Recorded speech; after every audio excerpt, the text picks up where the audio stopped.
Hey, Jason. Hey Devin, how's it going with you? Man, how are you?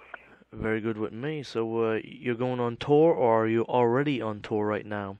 I've been on tour for about 2 weeks now, I guess, and then before that, had a couple of days off, and I was on tour before that, so it's been pretty constant. So you got like all the summer planning, on tours and all that, and keeping busy Yeah, all summer long. I think I'm booked up till Christmas now. That's incredible. That's very good. Yeah, So Devin, the Devin Townsend Project, two new albums coming out, couple of weeks. When it just came out. Does it have a Canadian release as well for this? it should be released in Canada now. I don't think my distribution in Canada is as good as it could be, but I think it's with the company E1, and from what I've heard, it's available in a few stores in Canada. But worldwide, it came out on the 21st.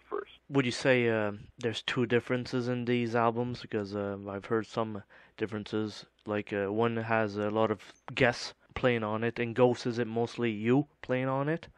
Yeah, I mean, there's people who are like a quote unquote band through both, but I think the most obvious difference is that Deconstruction is a very heavy record and Ghost is a very mellow record.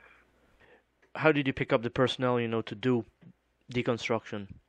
Odrus, Urungus, Paul Masvidal, you got people like that. Most of them are just people I know or have toured with, and I just asked them if they'd be interested in helping, and that's where it came down.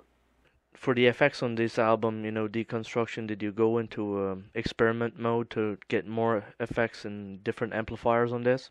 Not really. I mean, for me, my experimentation is always with song structure and lyrics. And in terms of tones, I don't tend to experiment too much. I know what I'm looking for and tend to try and achieve that right away, right? But most of the experimental side of what I do comes in the writing and not the tinkering with toys sort of element.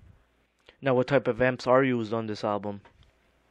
I use something called the Fractal Axe Effects.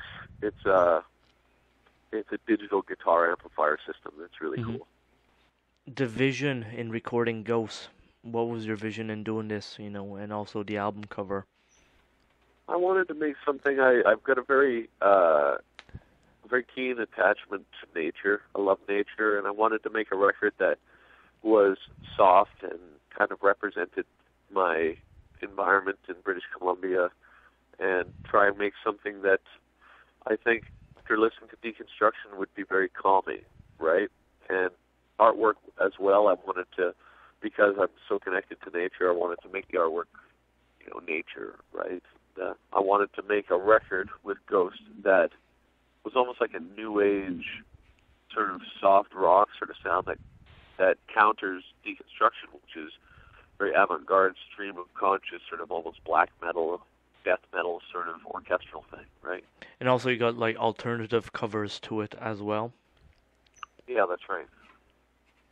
which change up the covers a little bit.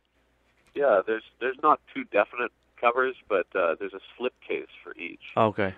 That each record of my four-record Devin Townsend Project has had its own slipcase with a similar theme, which is our logo, but just each slipcase is supposed to represent what the content is, So with Ghost, it's the same logo but on leaf.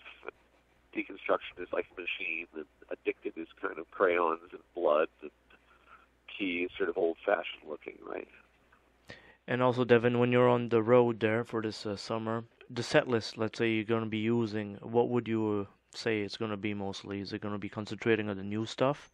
Well, I've got so many records. I've got 20, 25 records, and so there's a lot of songs that I think are good for live, and I'm trying to include a good number of things that make a good cross-section. But I'm focusing on the heavier stuff for this particular tour that I'm on, Mm-hmm. and then when we do our headlining shows, it's hopefully, a little bit of everything. Do you participate in the internet much, YouTube, Facebook, and all that? What's your take on that Yeah, I stuff? do. I do. I mean, I think that in this day and age, it's I find it rewarding to be able to, represent myself as a normal person, like with the flaws and good things and bad things and stupid opinions and good opinions, and just be a real a real person, right? And I think that a lot of times the industry and people forget that people who make music are just, idiots like everybody else, right? So through social networking and everything, I think I'm able to connect with people, and then the relationship that the people have with the music ends up being more based on a real connection to the albums as opposed to it being, some sort of 80s rock star bullshit, right? It's a good thing also, YouTube to promote stuff when you get footage going on. Absolutely. On this tour that we're on right now, I do little YouTube clips, and on the last tour we did in the festivals in the summer, we have YouTube clips that I put up, and again, I think it allows the audience to kind of participate with what we do on the road, and I think that goes a long way. Well, Devin, hope you have a great tour this summer. Thank you for the interview, man. So you have a good one, okay? Okay, I'll talk to you soon, bud.